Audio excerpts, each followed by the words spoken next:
Ladies and gentlemen, please welcome Deborah Reese.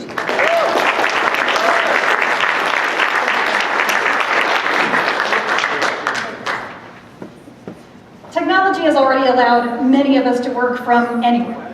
So we're working out of our homes. Okay, this is what we like to think it looks like when we're working out of our homes. It really looks more like this, and sometimes like this.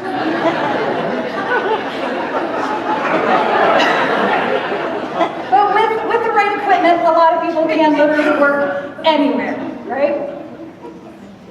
We work from coffee shops. We work from co-working spaces. My friend Dave is fond of working from mountaintops in Colorado or by the side of the road when a work call interrupts his constant road tripping. About 20 to 30% of us are actually location independent right now, and that number keeps growing. But where is this work coming from? Where is this work going to come from? Efficiencies from automation have been eliminating jobs for decades.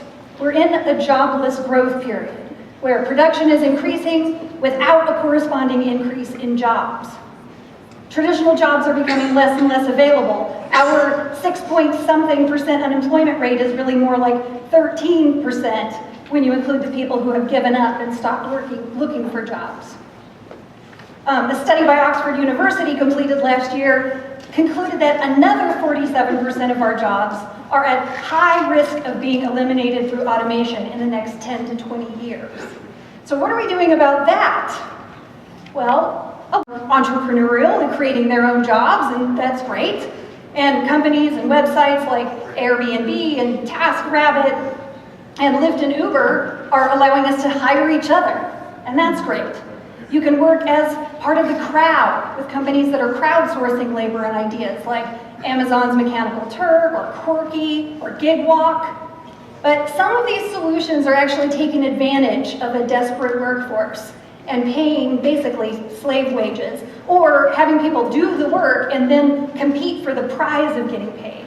And none of them solves the core problem, which is that the jobs are going away and they're never coming back.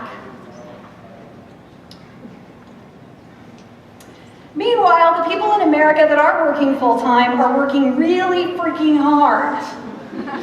1 in 9 Americans works more than 50 hours a week. Compare that to 1 in 18 in Germany, 1 in 26 in Canada, 1 in 81 in Sweden, and 1 in 152 in the Netherlands.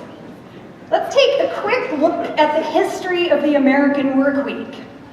In 1850, we were working about 70 hours a week. About 40 years later, we got down to 60. About 30 years later, we got down to 50. And then a short 20 years later, after years of tireless effort by workers and unions and political leaders and even business leaders, we finally got down to the 40-hour work week in about 1940. So here we are 70 plus years later, still at a 40-hour work week. We are suffering from a collective, multi-generational amnesia that the American dream was once free time. And this is where I think the future of work gets interesting, because we could actually work less. Just that alone is pretty exciting, but think about this. If we work fewer hours, we can employ more people. And as we start to work less, we start to focus on building sustainable economies, instead of economies based on the insane notion of endless growth.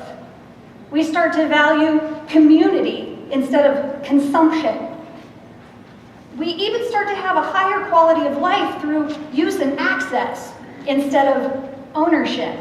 We share more, we trade more, we gift more. And we finally get to create the utopia that automation and Star Trek have been promising us for all this time. Thank you.